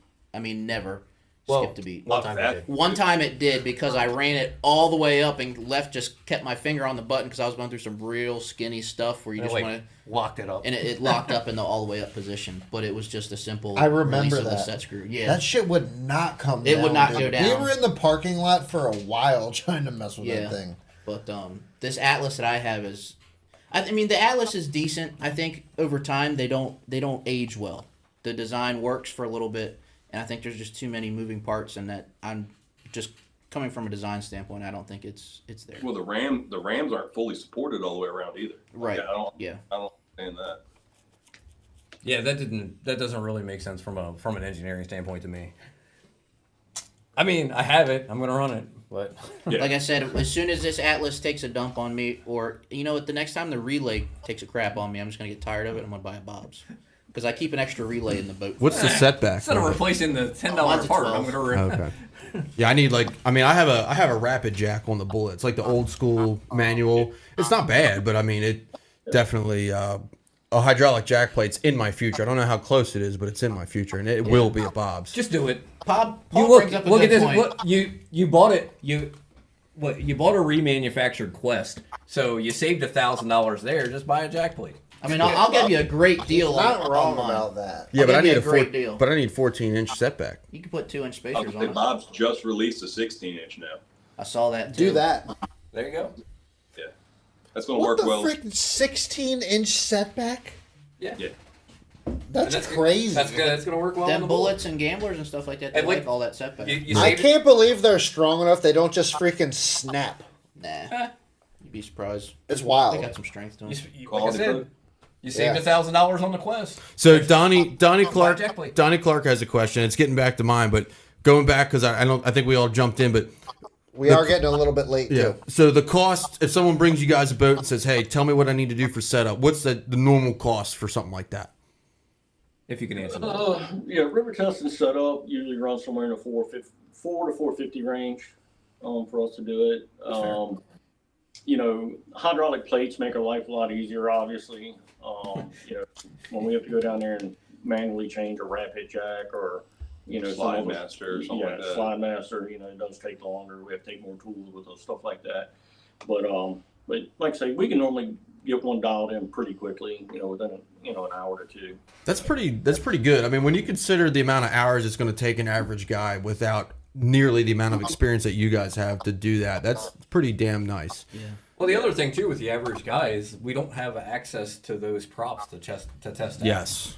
Yes. Well, another thing is it's the experience and knowledge that these guys have. Oh yeah, Right. 100%. You know, we go out on a weekday or a weekend to test props. These guys do that for a living while we're at work. That's what they're doing. You know, so Right. Yep. That's where it really pays. And I mean, realistically, like if you're like me, I mean, for $450, that's a used prop on eBay that might not work. Yeah. You know what I yeah. mean? So you Yeah, could. I would not hesitate one bit to take my boat back down to them and have them do my setup. I mean, I have I zero. think complaints out of we these should guys. do that. Yeah, we should do You that. need some lower unit mods anyway. Yeah, you need some more help anyway. I think they're saying you need a sport master. Me? I think that's what they're saying there. Eh, Maybe. eh, not, it needs some more speed in a Sportmaster, but Oh. Need some extra mods. Are we gonna make Tony's bullet touch the 90s? It probably could. I mean, I'm sure it could. It probably should be able to light. Even with You the stock XB. Stickers. So I got it's going to be running. So it's going to be running. I mean, like I said, it's going to be running to fish. I mean, I'm going to run 2 10-foot Raptors on it. I'm going to run lead acids, and I got the Ultrix Quest up front. So I don't need to have a 90-mile-an-hour tournament rig boat. 90's not happening. I can promise you. Right. So that XDC I was telling you about 91 earlier, that was with a Yamaha. It had some horsepower added to it, obviously, but that was pretty light.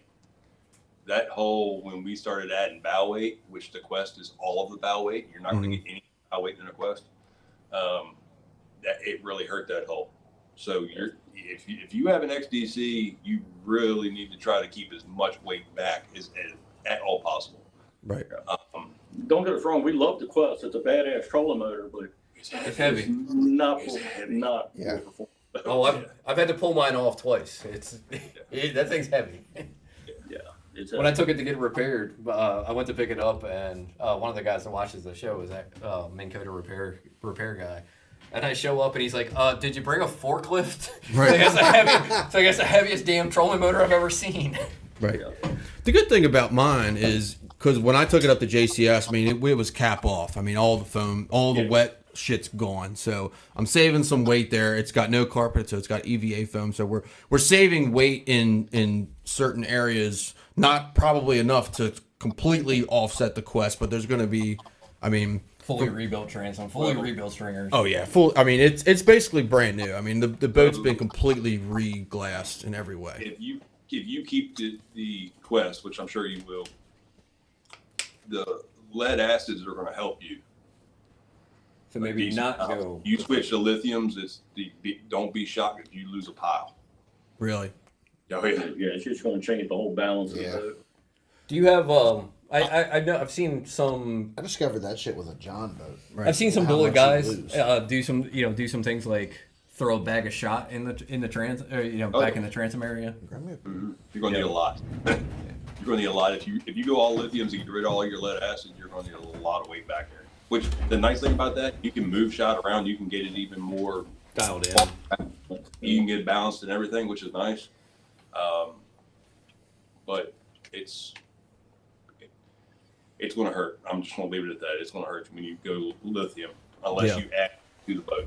And I'm not 'cause, married to the idea of going lithium either. I'm going to run lead acid for quite a while. I don't know, man. I've run lead acid I love my forever. lithiums. It's hard to beat, dude. It's really hard to beat a lithium. Yeah, it is. I mean, he's now though 5. Yeah. He's on 5 F20 without even charging. We're trying to run them down. Yeah, 'cause every once in a while you should do a deep discharge on your lithiums. So I've been trying to kill mine the last 5 trips and still haven't done it. Yeah. So, Do you have the power pole charge or something like that on there too? no. We can always add sandbags into the bullet too No. when we go to the races. Yeah. Lead bags. You're Lead gonna need bags. more weight than sand. I So have what, lead plates. I have an entire gym in my house. Just add lead So plates. What is it? The Tiki Lee's The Tiki Lee shootout. Yeah. Where our goal is to take his bullet and win the Tiki Lee shootout in the. I guess They have I think a- it's they have a- single. I think it's single a single outboard. outboard They have a division. fishing boat category now at Oh, Tiki Lee's, yeah. from what I understand. Nice. So we want to win that. You guys want to come? You guys want to come drink some beers and do some shootouts? Let's go. Chad, you gotta stop telling. You gotta stop telling these Yeah, guys because about this. well, I know, John. right? Even John was like, "Okay, I might even Yeah, make the trip." so bro." our buddy Like, at JCS Marine's probably bringing the 250-ish 20cc bullet down, so I'm already screwed. I guess I'm fighting for third place if these guys come now. Look it up if you guys are really interested. That Tiki Lee shootout that they do is a really serious thing. I mean, there's There's a lot there of big money boats that go to money boats every man. It's a massive shootout. It's huge. Travis Pastrana and shit's here every year. Where they have it? It's in Middle River. It's in Middle River. It's up our way. Up top of the bay. Yeah. So a little bit of a haul for you guys, but not too bad. What, That's like, what, 3-4 3 and a hours. half The crowd is They The crowd is they like to big. party. If you like bikinis and beers, I'm not into boat it's the races, place but to I would be. imagine that it's one of the bigger boat races of the year It's probably one of the biggest ones in the area. in this area for sure. Yeah. So do y'all just do like top speed runs, or you actually drag racing? Nah, it's a top speed run. They don't do any drag racing. They do. I can't remember how long the stretch is, but I'm trying to remember. Is it 3/4 of a mile? They get. Should be. I think it's about right. 3/4. I think it's a top speed run in 3/4 of a mile. That's not very far for a boat. But you get like a running start. It's not from a dead stop. Yeah, it's a measured 3/4 Measured mile. 3/4 Yeah. mile. Yeah. Our buddy John Hansen with Mobile Auto Services and the Boat Pros, he won it last year in his Bass Cat at like 70, 75, 76. High 70s. Yeah, the high 70s. You see that look? Look. You guys stay home. We're gonna take it in 25. You guys come up in 26. Yeah, okay? Look, I got spare bedrooms at my house. Okay, y'all are more than welcome to come. Look, you even got a place to stay. Yeah, Tony, you're screwed. Hey, we're down to Right. run. We're down to run. Tony, we're gonna put nitrous on your boat. We're not gonna tell anybody about it. It's gonna drill out the exhaust on it. We'll know. We'll know. Everybody will know. All good. Well, guys, what are we looking at time wise here? Yep. Yep. We Coming already up said on about that that time. time. Fellas, we can't thank you enough for coming on here, and it was definitely kind of last second that we reached out to you. So thank you for coming on, talking to us. Really enjoyed the show. Very, very educational and information packed. I don't really know what else to do to my boat other than try to lower the damn motor more and bring it down to Sell you it. guys and see what we can do. Or that. I'm on down. Yeah, bringing it on down. It's got to be something weird if this one's slower than the other one. I mean, it's something. Well, it's faster. Not Just- much. Not much. Yeah, not much. Yeah. We'll run the Ranger down there and bring the Bullet down there at the same time. We'll spend some time down there. We'll hang out. We'll have a good time. We'll hit So- Lake Anno on the way back. Yeah, Yep. we still got a little bit of dialing in to do on mine too, so we'll probably just bring them all down. Bring Right. them all down. Make it a party. I'm Right. down. You It's said party. always a party, brother. Right. All right, fellas. You guys have a great night. Thank you so much for joining. Thanks, guys. Appreciate Thanks, it, guys. man. Good seeing you. See ya. All right. See ya. All right, y'all. What a wealth of knowledge. Yeah, right that was there. fun, man. That was cool. crazy. I mean, Very those- cool. Those guys are the awesome. knowledge that those guys have and how humble they are just really. Yeah. I feel like obviously like we're always on a time crunch and we're more than grateful for them giving us 2 hours of their time to come on here and talk. But I Hour feel and a like hour and a half. Well, we had some technical we difficulties. did have some technical differences, but there was so much more. Yeah. You know what I mean? Like there was so much more to give, so much more knowledge. So can't thank them enough for coming on. And I think going up to JCS Marine and seeing them hanging out is going to be great. Come down here, play with the Bullet a little bit. And then take it down. Yeah. Maybe head down to Prop Dynamics. Guys, if and- any little- of you local little- guys want to have your prop worked, do not think twice. So Little to send it John to says those you guys. start from 50. Okay. Cool. Yeah, do not hesitate. Make Do sure not- you guys do not go to their question. Facebook page, post it up here in the comments. Propeller Dynamics. Go to Propeller Dynamics Facebook page. If you guys ever have any questions or you guys, any work you guys need, Propeller Dynamics. Check those guys out. They gave us an hour and a half, 2 hours of their time tonight come to explain some boat setups and some propellers. And the amount of knowledge is just absolutely insane. And Are you ready? Are you trying to get out of here? Because what have you been up to? I haven't seen you in a while. Man, I have not fished as much this year as I'd like to. Unfortunately, life happens. Fucking bitches and getting money. Yeah, right.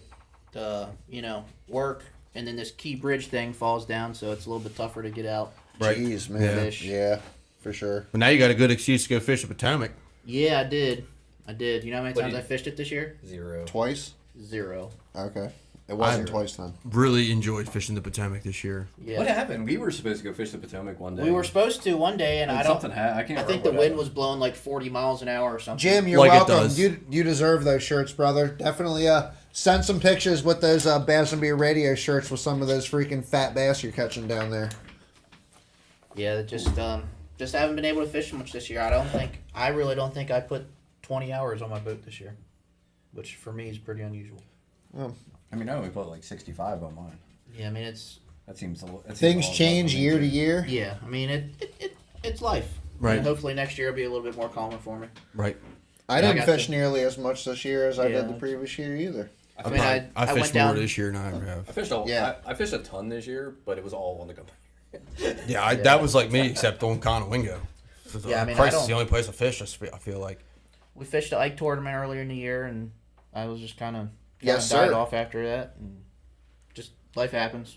Life gets busy. Yeah. Right. Right. Well, and then like with that Key Bridge stuff, like that. Yeah, I mean, it That went didn't from- help whatsoever, especially the Thursday I mean, nighters. that killed you on the Thursday nighters. I mean, you came to like 2 of those, and you were like, yeah, screw this. It went from it taking me 30 minutes to get to Mariner to taking me an hour and 30 minutes to get to Mariner. It's not worth it. There's That's no, right. I wouldn't not do worth it it. either. I wouldn't It's do just- it either. It's not worth it to me Right. because it also takes And an an hour hour and some change coming home. and Right. an hour and a half. It's probably. And, You the, just gotta, and like, it's not you like gotta- it fish good either. You know what I Right, mean? it's Just go You the gotta fuck like away. stay Yeah. at me or Tony's place or Paul's place for like 2 or 3 days to Yeah. to like make it worth But, it. to Work be honest, on your the laptop. gunpowder, to me, like it's fun to fish, but it fishes small. Like I get tired of it pretty Yeah. quickly. And, I it, get and tired it, of it especially real when it's quickly. not fishing great either. Yeah, like Even when it was Which it fishing, has not been. No. I mean, it was fishing good for me, up until August. But I still, because I was fishing it 3 days a week, I just got tired of I fishing. got tired of it this year. Like I mean, Because there's nothing I tried new. to get out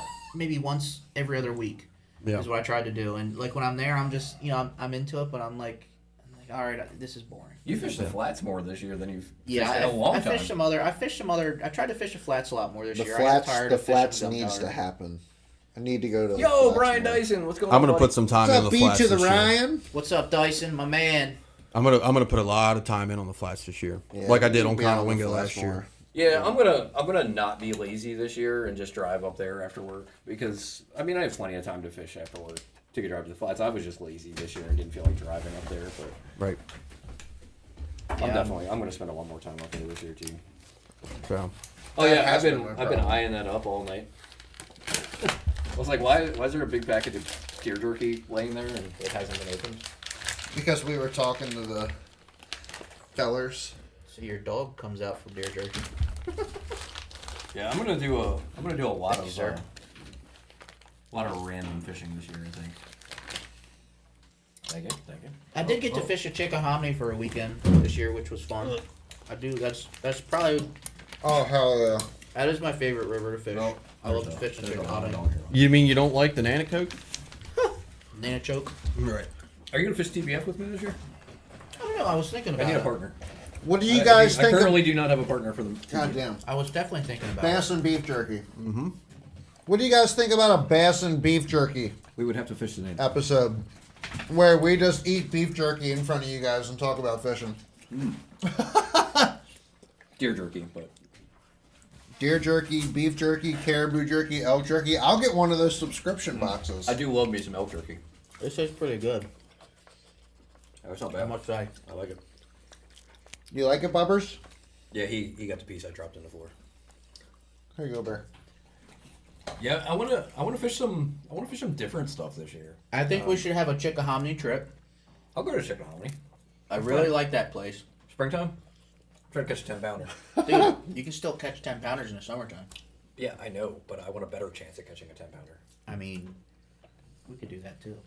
We went Labor Day this year. If you want to catch a 10-pounder, go to Lake Anna right now. No, Dude, they're catching some studs on the cold side right now. You catch a 10-pounder out on the flats right now. You got a better chance of catching a 10-pounder on Chickahominy than you do at Lake Anna, the Flats, Smith Mountain. What about Conowingo? They're just bigger there. The biggest bass on the flats always come out of the dead of winter. Always. Oh yeah. The 9s, the 10s, they always come out. Both Rarely. That's anywhere. I will say that both 10s that have been weighed in on the Upper Bay were in April. When they're fat. Still cold. State records all came in from January. Nope. Potomac. Spoils. Silver Buddy. I heard it was a golden buddy Actually, with it was silver accents. It was an XPS laser blade, if you want to get technical. Really? I had no idea what it was. I know it was a blade though. It was somebody that threw a bait at the right spot at the right time. You want to know what? So, they actually broke ice to get to be able to cast to the spot where they caught that fish. Really? Yeah. I mean, I broke ice on Upper Potomac in DC They backed. So all the time. they turned their boat around. Like the area that they wanted to fish near this one spot was iced over, like skim ice. Turned the boat around, backed the boat up with the trolling motor to break up all the ice in it so that they could fish the area. Worth it. I remember back in the day we used to launch at Gravely Point by the airport, and it would be iced over all the way until you get to pretty much where To the the river, Anacostia dumps in. Yeah. You would literally have to just like idle through it and just crunch through the ice, and then it would finally open up. And hope it doesn't get thicker. Yeah. Just run your boat up on top of it. There's a couple times where the boat starts lifting up and lifts up, and then it finally cracks through. I'm like, oh yes. We should do some hairy John stuff in did that catch boat. a big ass fish a couple weeks ago. Yeah, there's some. You can always get some big fish this time of year. But They start slipping. you get in the. I would say your best chance is still in that pre-spawn period. Yeah. The pre-spawn. Yeah, April. Yeah. What about? March to March. Yeah, I was gonna say like End of March. late March, Late early March April. late March into mid-April. It's Man, a it's gonna be- grind, man. It's a grind though. It's cold, and it's a grind. You gotta love fishing to be out this time of year. Yeah. You really gotta. I love duck hunting, so I that's don't what love. I'm doing. I don't love fishing enough to fish. I Tomorrow. love snowboarding. So If I can't I'm feel my sleeping in. fingers, I'm not going fishing. Yeah, I agree. Unless it's at Lake Anna. Yeah, we'll go to Anna and smoke them. Right. Because you can't feel your fingers. But I'm you're, looking forward to catching that 50 a trip. day. You can feel the rod. You can feel the fish on the end of the rod. I'm The key gonna is to fish. go and fish and catch fish so your hands warm up when you lip them. Right. It might take me a while to get to the pools that I need to get to, but I'm gonna get Yeah, there. you'll get there. Oh, you can At 40 miles at an 40 hour, mile an you'll hour. You fine. can be from one end of the hot side to the other end of the hot side in like 12 minutes. When I I first remember started, being in your boat and it was just retarded. It Just was don't like, blow your lower unit while you're down there. and don't call the guy who's got an eighth of a tank of gas to pull you back in. Right. I like, hey Chad, is that gauge say it's really low? Yeah, I'm like, oh shit, this ain't good. Right. So we should just tell that whole story while we're here, because your lower unit blew up, didn't it? Yeah. So his just lower grenaded. unit blows up and you run out of gas while towing him. We were definitely going to run out of gas, and we tried to make it all the way back to the house. So you just went to some random boat ramp. So I went to some random boat ramp. I knew that the lock on it had Didn't a lock, have a lock. but the link had a link where you could just literally hand disconnect it. I was like, we're gonna tow you that ramp right there, and we'll come pick you up with the truck. Yep. So then we go get Tony's trailer, and we back it in, and the trailer bunk Andrew, turns are they- sideways. Yeah. Are the perch in yet?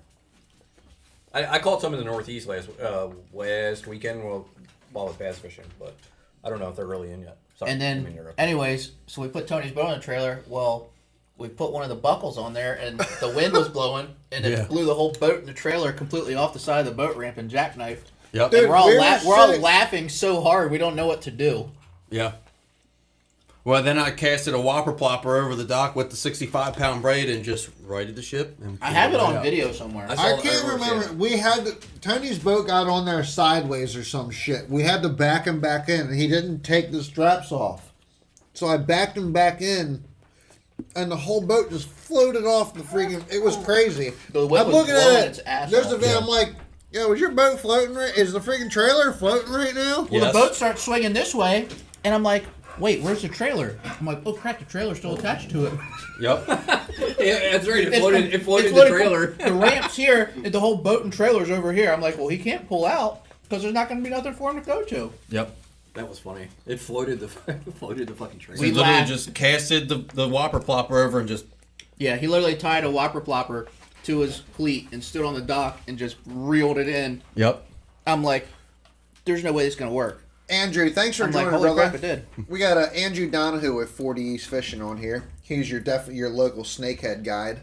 If you are interested in catching some snakehead this springtime, So that whole real that whole hot Lake time to Anna get some numb fingers snakehead, thing. hit up Andrew. 40 East Fishing. It's got to be the cold weather. Tag his page in the comments. Still happens to me when I go in there. Because you go in the summer.